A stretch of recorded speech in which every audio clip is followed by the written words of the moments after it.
को कॉमेडी की दुनिया में एक ऐसा नाम जो कि सदाबहार है, जनाब अशरफ खान साहब।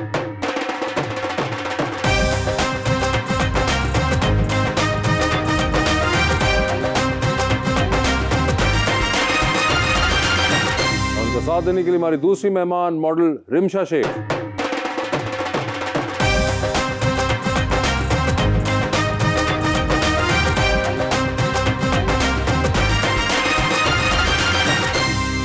वेलकम टू द शो जी। बड़ा इंतजार करवाया रिमशा जी आपने, और एक बड़े ही खूबसूरत शेर मैं लिख के लाया हूँ भाईजान के लिए। बहुत शुक्रिया। और शेर भी आपकी तरफ से है जी। अच्छा, ये इरफान सादिक साहब इसके शायर हैं जी। हर एक बात पे तू आजमाने लग गया था, वाह। हर एक बात पे तू आजमाने लग गया था, मैं तेरे हाथ कहाँ से जमाने लग गया था, मिलाना वक्त मुझे तितलियां पकड़ने का, मैं छोटी उम्र में रोजी कमाने लग गया।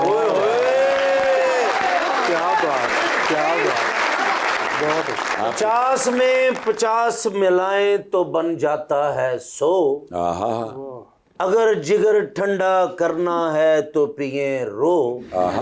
मैंने मोहब्बत करनी छोड़ दी रुबानियां। मोबाइल में बैलेंस तक तो ठीक था, कहती सिलेंडर भी भरवा के दो। अशरफ खान साहब, क्या हाल चाल हैं? अल्हम्दुलिल्लाह। सर, पहले तो ये आपने अपनी हुमायूं सईद की जेंटलमैन वाली एनके क्यों उतार दी? ये मैंने सोबर लगने के लिए लगाई हुई थी, तो आपको लेकिन अब मैं माहौल में आ गया हूँ तो मुझे रच बस जाना चाहिए। अच्छा, तो इसमें ये तो अखज़ हुआ कि इसमें कोई प्रोग्राम में सोवेरिटी नहीं है हमारे। बता दिया हमें एनके उतार के कि अब सोबर माहौल नहीं रहेगा। इंशाल्लाह रहेगा। इंशाल्लाह। कोशिश तो मेरी हद्दुल वसा होगी, मगर साथियों का कुछ कह नहीं सकते। तबीयत कैसी है आपकी? ठीक ठाक? अल्हम्दुलिल्लाह, जबरदस्त, शुक्र अल्लाह का। हमेशा की तरह वही चाको चौबंद चेहरा, अल्लाह का करम। वही आपने आज तक कभी चेंज ना किया। हमने जो बचपन में देखा था आपने उसी को बड़ा कर दिया। अल्लाह का करम। मर्द की एक ज़बान होनी चाहिए और एक ही चेहरा। वो अदालत में एक पेश हुआ था ना एक बंदा, तो जज ने कहा तुम्हारी उम्र क्या है? कहता जी 55। कहता 3 साल पहले भी तुम आए थे मेरे पास, तब भी 55 थी, तुम आगे क्यों नहीं बढ़ते? कहता वो मर्द की एक ज़बान। अपना चेहरा मुस्कुराहट ये वो रहनी चाहिए। बिल्कुल रहनी चाहिए। आपके क्या हाल है मैडम? बिल्कुल ठीक है, अल्हम्दुलिल्लाह। खैरियत से हैं? बिल्कुल ठीक। क्यों परेशान है? घर नहीं बता के? मैं बता के आई हूँ, करके वो तो देखेंगे भी ये शो फिर। अच्छा जी। आपने शो देखा हुआ है बिल्कुल देखा है। और आपको आइडिया है? बिल्कुल। जबरदस्त। ये बताएं कि आपने मैथ्स कम्युनिकेशन पढ़ा जी बिल्कुल। और उसके बाद ये मॉडलिंग और एक्टिंग।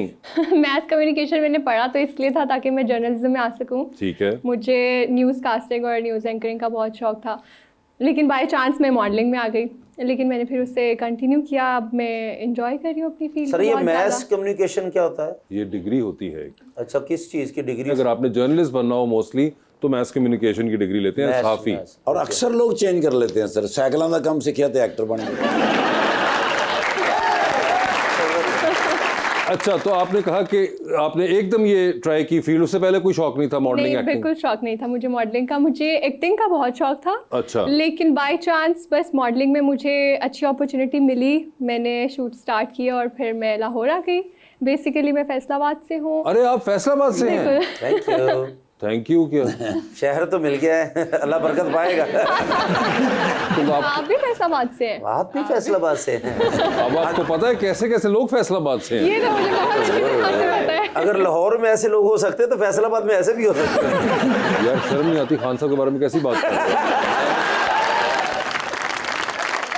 मैं 2 in 1 हूँ।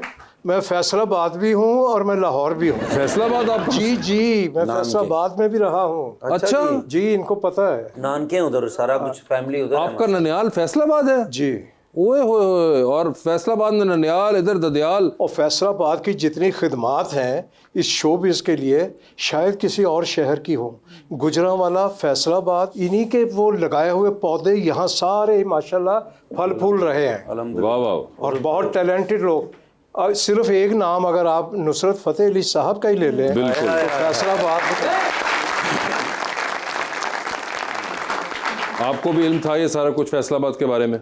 मुझे है बिल्कुल। ज़्यादा नहीं है, कॉमेडियन पाकिस्तान में बहुत कम है और मेरे फादर इनके बहुत बड़े फ़ैन हैं। इनके बहुत बड़े फैन बिल्कुल, हैं। मेरी मामा बुलबुले ड्रामा बहुत शौक से देखती हैं और 50-50 मैंने नहीं देखा है लेकिन मैंने सुना बहुत है उसके बारे में। सुना बहुत है। देखो आपके अंदर फनी स्ट्रीक है? नहीं नहीं है। मुझे अगर कोई पहली दफ़ा मिलता है तो वो पहचान नहीं सकता कि मैं फैसलाबाद से हूँ, बल्कि मुझे कहते हैं कि आप लगती नहीं है। आप कहाँ की लगती हैं? वो क्या कहते मुझे हैं? नहीं पता, लेकिन यही कहते थे कि फैसलाबाद से नहीं लगती। आपको झुकती नहीं आती, ऐसा कैसे हो सकता है कि आपको तो झुकती आपने नहीं कभी आती? ट्राई की है वैसे? कोई जोक सुनाए चले। अच्छा, फिर मैंने इनके बारे में बहुत सुना है कि जो भी लड़की आती है उससे शादी करने के बड़े ये मुंतजिर रहते हैं। ठीक है। मैं सोच के आई थी ये कहूंगी कि मैं शादी पूरी दुनिया में किसी से भी कर लूंगी, कैसर मियां से नहीं करूंगी।